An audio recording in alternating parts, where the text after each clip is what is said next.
오늘은 에스겔 23장 말씀입니다. 하나님께서 에스겔을 통하여 예루살렘의 심판을 선포하고 계십니다.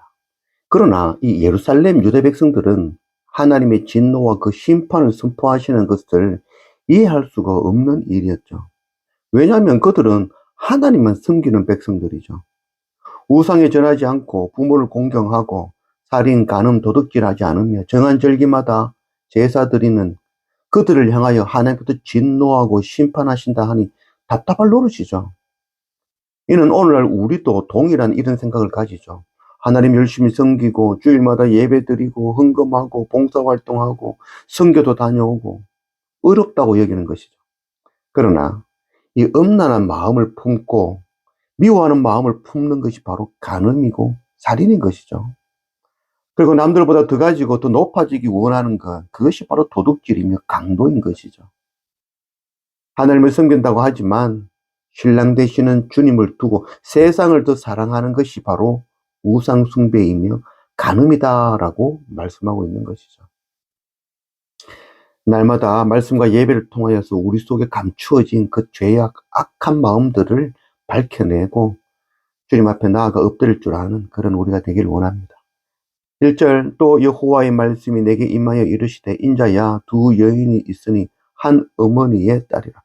그들이 애굽에서 행음하되 어렸을 때에 행음하여 그들의 유방이 눌리며 그 처녀의 가슴이 어루만져졌나니 그 이름이 형은 오홀라요 아오는 오홀리바라. 그들은 내게 속하여 자녀를 낳았나니 그 이름으로 말하면 오홀라는 사마리아요 오홀리바는 예루살렘이니라. 하나님께 주시는 바로 비유와 수수께끼의 말씀이죠. 음란한 두 자매가 있는데 하나는 바로 북이스라엘 사마리아이고 또 하나는 바로 남유다 예루살렘이다라는 것이죠. 북이스라엘 사마리아는 이 축복을 선포한 그 그리심산이 있는 바로 수가성이죠. 그곳에 야곱의 우물이 있는 곳이죠. 또 아브라함이 가나안에 처음 들어와서 단을 쌓고 예배드린 곳이죠. 그래서 가나안 땅을 약속받은 곳이며 또 야곱 가족의 무덤이 있고 요셉의 그 해골이 출급하여서 묻혔던 곳이죠. 남유다 예루살렘은 아브라함이 이삭을 바쳤던 곳입니다.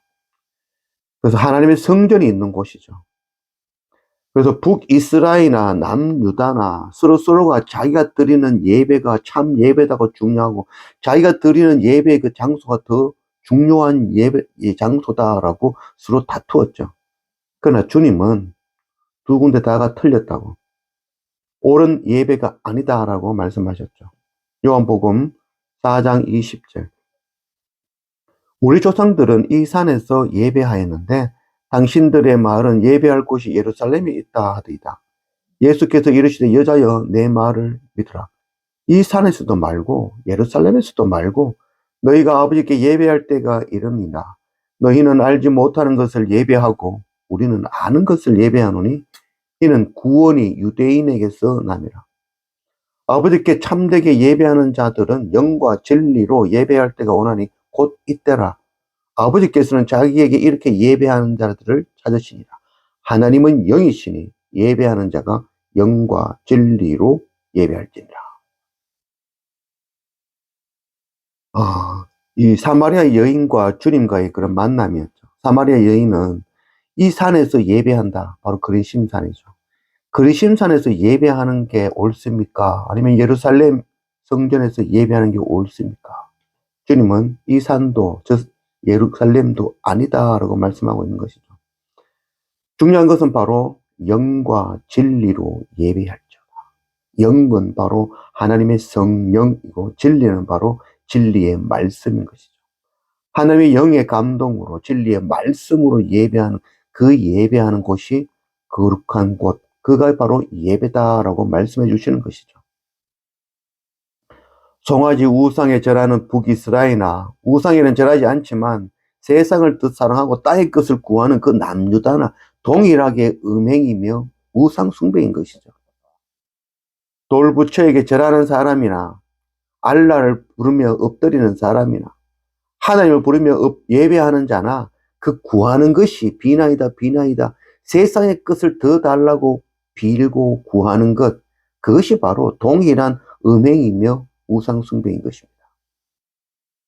오늘날 교회 다니며 하늘 믿는다 하는 바로 지금 우리를 향하신 말씀인 것입니다. 36절 여호와께서 또 내게 이르시되 인자야 네가 오홀라와 오홀리바를 심판하느냐? 그러면 그 가증한 일을 그들에게 말하라. 그들이 행음하였으며 피를 손에 묻혔으며 또 그 우상과 행음하며 내게 낳아준 자식들을 우상을 위하여 화제로 살랐으며 이 외에도 그들이 내게 행한 것이 있나니 당일에 내 성소를 더럽히며 내 안식일을 범하였도다. 우리는 우리의 죄가 얼마나 뿌리 깊은지, 무엇이 죄이며 무엇이 우상 숭배인지를 분별하지 못하고 있습니다. 저 역시도 말씀을 읽고 날마다 엎드리지만 그럼에도 불구하고 내 속에 감추어진 그 우상 숭배의 죄가 가득한 것이죠. 그래서 날마다 예배와 말씀을 엎드릴 수밖에 없는 존재인 것이죠. 엄란한 마음을 품고 미워하는 마음을 품는 것이 간음이고 살인이라는 것 우리가 잊지 않기를 원합니다. 남들보다 더 가지고 더 높아지고 남들 가진 것이 너무나도 아름다워 보이고 좋아 보이는 것, 그것이 바로 도둑질이며 강도라는 것 우리가 또한 알아야 될 것입니다. 하나님을 섬긴다고 하지만 하나님 앞에서 세상에 자기 소원 가지고 돈과 정성으로 나아가는 것이 바로 우상숭배라는 것, 신랑 되시는 하나님을 두고 세상을 더 사랑하는 것이 간음이라는 것 우리가 깨달아 알기를 원합니다. 날마다 말씀과 예배로 우리의 죄와 음란과 부정함과 우상 숭배를 깨닫고 날마다 돌이켜 십자가 앞에 엎드리는 그런 우리 날마다의 삶 되기를 원합니다.